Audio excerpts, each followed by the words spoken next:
Hello world, my name is Krum. I'm going to demonstrate my Web250 Commerce app. I will go to the application. It defaults to the default pages, all the listings that have been created. You can see all these are the listings that have been created. And if I need to create a listing, I have to log in first. So let me quickly log in as a user.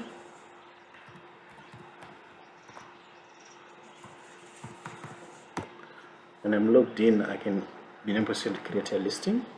Let me create quickly a listing. I'll call it a property, call it a house for sale.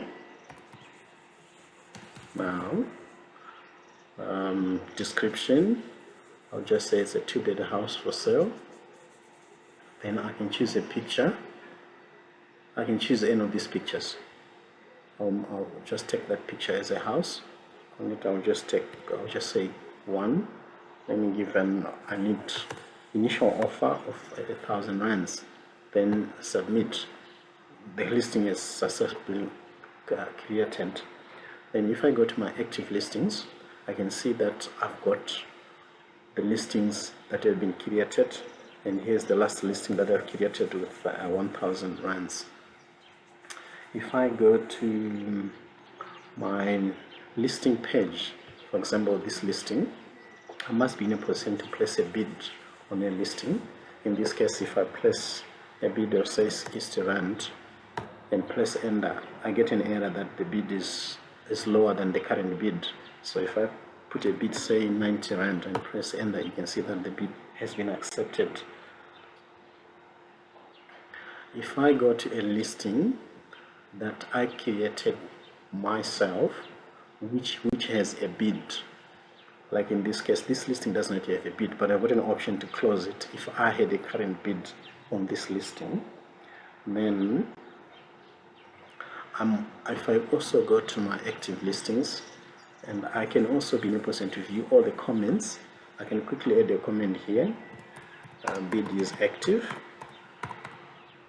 Then I say submit. I can see here at the bottom I've got my comment bid is active added to the list of the comments that have been added before.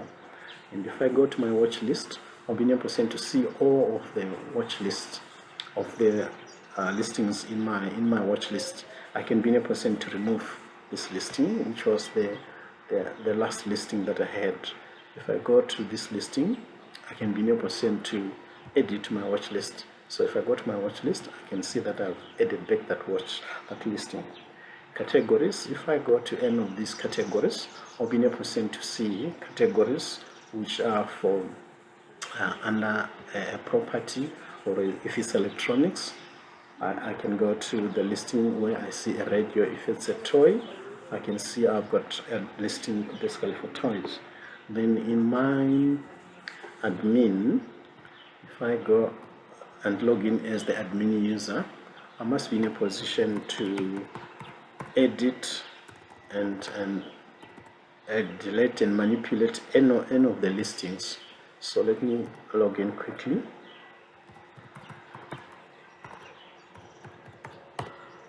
You can see here I've got access to all the models that have been created, and I can edit, manipulate, add or delete any of these models for the admin user. Thank you.